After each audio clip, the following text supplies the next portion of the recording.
Hi, Chris here again. Chapter 2 with how to upholster a chair. We're going to do seat prep. If you noticed, I haven't taken the inside back off yet. The reason that is it's a lot easier to work on your seat with the back still on than having all the material on the inside of the back getting tangled up with the seat fabric, the seat filling.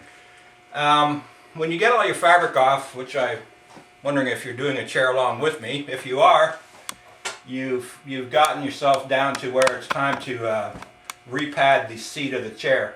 When you get it down this far, for amateurs and upholsterers, always check to make sure with your hands that there's no holes or dips in your seat from wear. And with this chair, I can feel that there's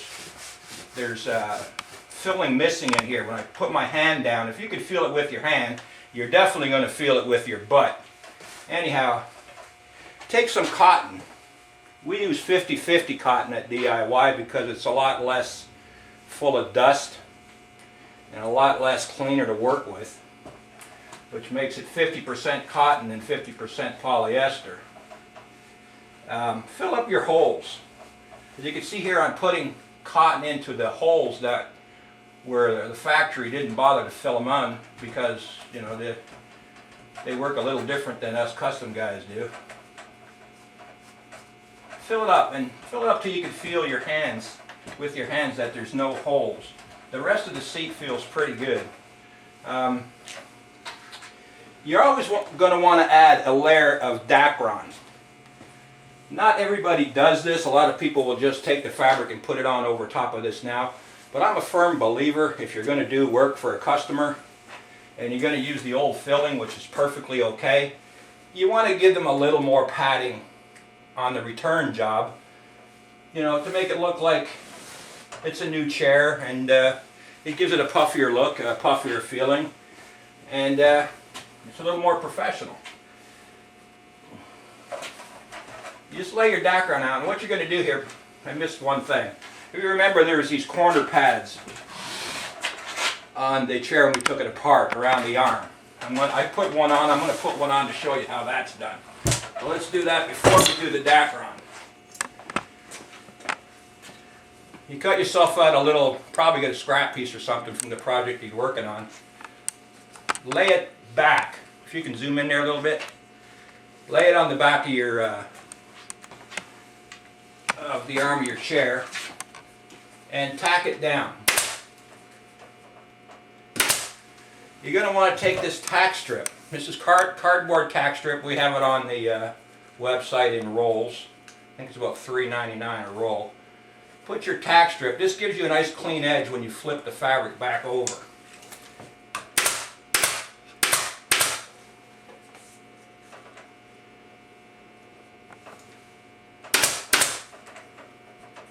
And make sure you get it, fabric and cardboard sitting where you want it to sit when it's flipped back over. And there you see you have a nice clean edge right there against the arm. You'll see how that works after when we put the fabric on. Anyways, tack your fabric down. By the way, I'm using a Fasco F1B 7C-16 gun. It's a gun that we carry and highly recommend. It's a fine wire stapler, and I don't care how many people tell you to use an electric gun or a handheld or a hand-powered gun. Don't waste your money or your strength. They don't work in the upholstery trade. Reason being, most chairs are made of hardwood, and electric gun or a handheld will not staple into the wood. It's just a really big pain. A great thing for trimming fabrics is a razor blade. Just be careful when you're using a razor blade and always cut away from yourself.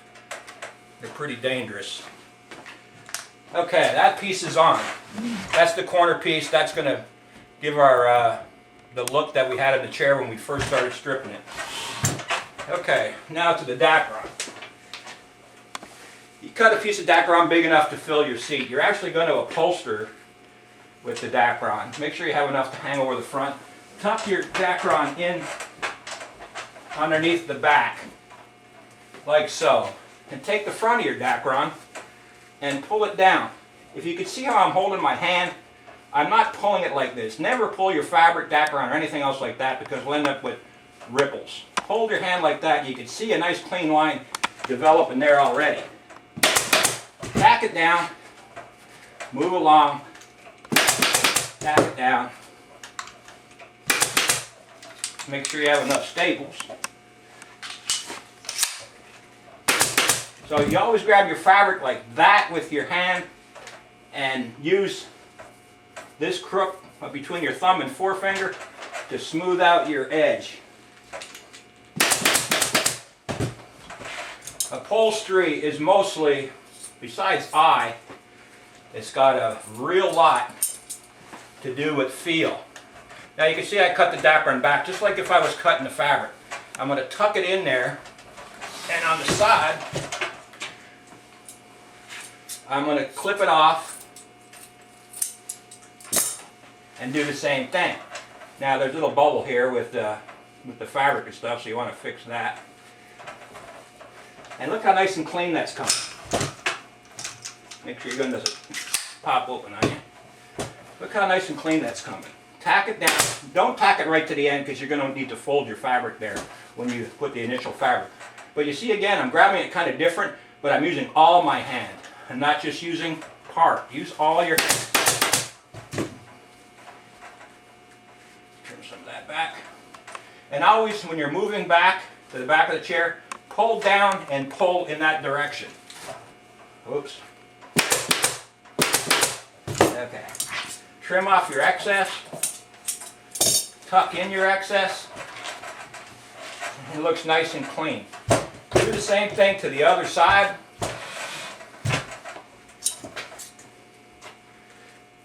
Cut it back. Can you zoom in here a little? Good. Cut it back. Cut your excess out. Tuck it in and spin it about. It's almost like a country square dance song. Same thing on this side. Pull it down neat. Tuck it to the back.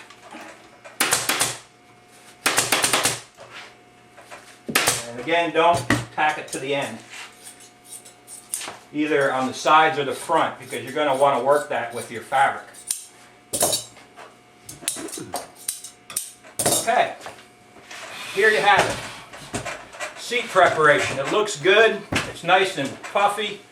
It's ready for the fabric. Chapter 3, we'll be putting the fabric on the chair. For this project, all I used was dacron, staple gun, and a little bit of cotton. We got a nice look already. See you in Chapter 3. Thank you.